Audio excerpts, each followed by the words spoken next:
तो हमने क्या देखा कि आज की सिचुएशन जो कोरोना वाली है कि एक वायरस आया, वो दिसंबर को ही क्यों आया, वो फैला क्यों, और उसका नाम कोरोना क्यों है।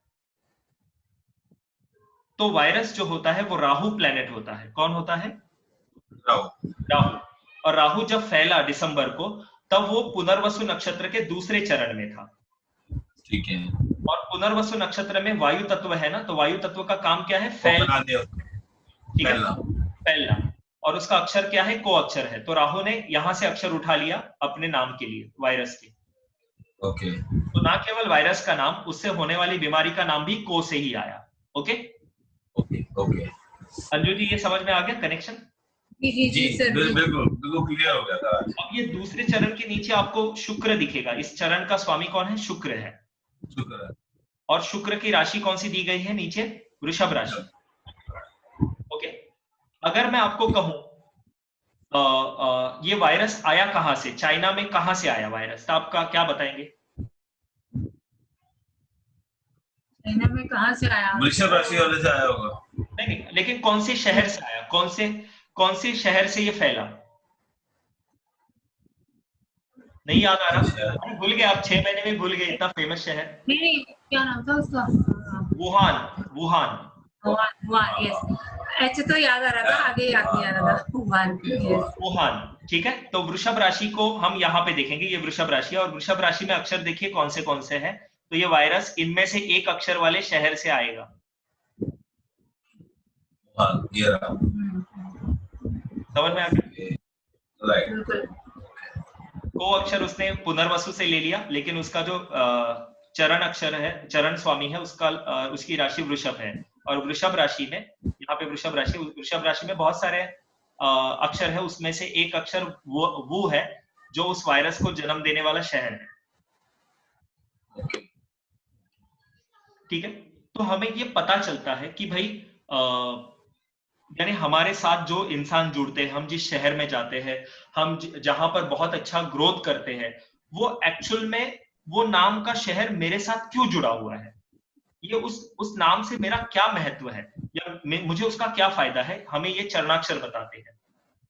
आपकी कुंडली के जिस हाउस में जो नक्षत्र होंगे, उसके जो चरण अक्षर होंगे, वो आपके लिए वहां, यानी उस शहर के लिए, उस अक्षर से रिलेटेड जिसका नाम होगा, वो इंसान आपके लिए बेनिफिशियल रहेगा या हार्मफुल रहेगा।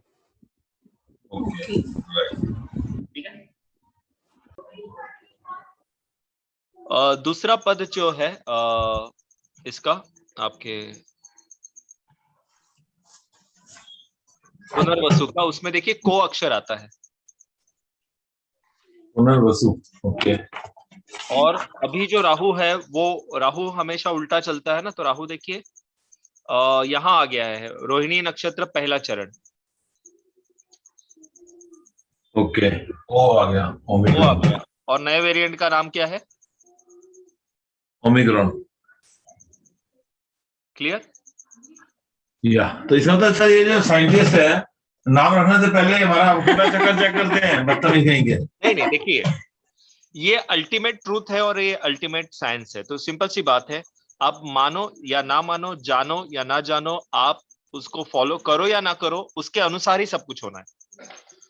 अगर बिल्कुल ठीक है, लेकिन बहुत बड़ी बात, अगर राहु ही वायरस है, अगर राहु ही वायरस है, तो फिर वो उसका प्रमाण दे रहा है ना। पुनर्वसु दूसरे चरण से शुरू हुआ, तो को अक्षर को धारण किया। अब रोहिणी 7 डिग्री पे है ओ में, तो ओ अक्षर पहले चरण में, तो ओ को ये कर रहा है। तो ये सिंपल सी बात है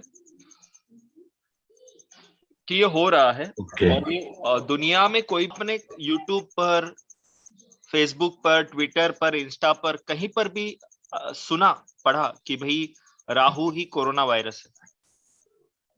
नहीं सर, अभी तक तो मेरे से पहले तो हम देखते नहीं, लेकिन फिलहाल तो नहीं सुना सर कहीं पे भी। पिछले लॉकडाउन से लेकर अभी तक किसी ने राहु को वायरस नहीं माना, और ना ही और डिकोड कर पाए हैं कि वायरस राहु है। बिल्कुल। ये केवल हम ही बात कर रहे हैं इतनी प्रिसाइजली और इतने पक्के तौर पर कि यही वायरस है जो रूप धारण करके ये कर रहा है। और मैंने आपको ये भी बताया था कि एक लोकी नाम की वेब सीरीज है, मार्वल की, वो देखिए उसमें जी, आगे होने वाली बिल्कुल है, चीजों के बारे में बिल्कुल। पता है। तो देखिए नया वेरिएंट आ गया या बनाया गया या लाया गया है।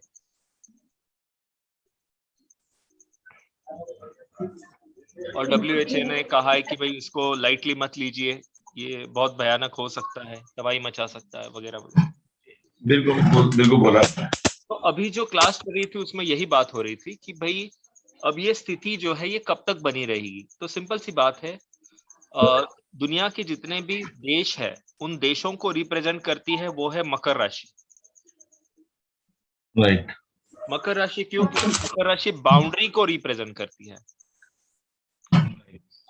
हम एक बाउंड्री के अंदर है इसलिए हमें इंडियंस कहा जाता है। अगर बाउंड्री के बाहर चले गए तो कोई पाकिस्तानी बोलेगा, कोई चाइनीज बोलेगा, या कोई श्रीलंकन बोलेगा, या बांग्लादेशी बोलेगा। जी। तो बाउंड्रीज जो है वो मकर राशि के अंडर आती है और शनि कंट्रीज को रिप्रेजेंट करता है। ओके। और प्लूटो जो है वो मकर राशि में आने वाले 22 सालों के लिए आके बैठ गया है अभी। प्लूटो किस में आ गया सर अभी? मकर राशि में है ना, गोचर में। ओके। तो ये 22 साल तबाही मचाएगा, देशों में बदलाव लाएगा, देशों में जान माल का नुकसान करेगा, क्योंकि वही है प्लूटो डेथ पोजीशन का कारक है, डेड सिचुएशन। मकर में आते ही देखिए पूरी दुनिया लॉकडाउन हो गई, एकदम से एक जगह पे चुप, कोई बाहर नहीं निकल रहा, कोई। ठीक है, बिल्कुल ठीक। तो ये जो मकर राशि में प्लूटो का असर है ये आपको दिखाई देगा हाँ, आने वाले 22 सालों तक। तो जिंदगी आराम हो जाएगी सर, जीना ही मुश्किल हो जाएगा। मतलब जो अच्छा टाइम हमने बिता लिया ऐसा अब तो कोई उम्मीद ही नहीं। ऐसा मान के चल सकते, बिल्कुल सही कहा आपने।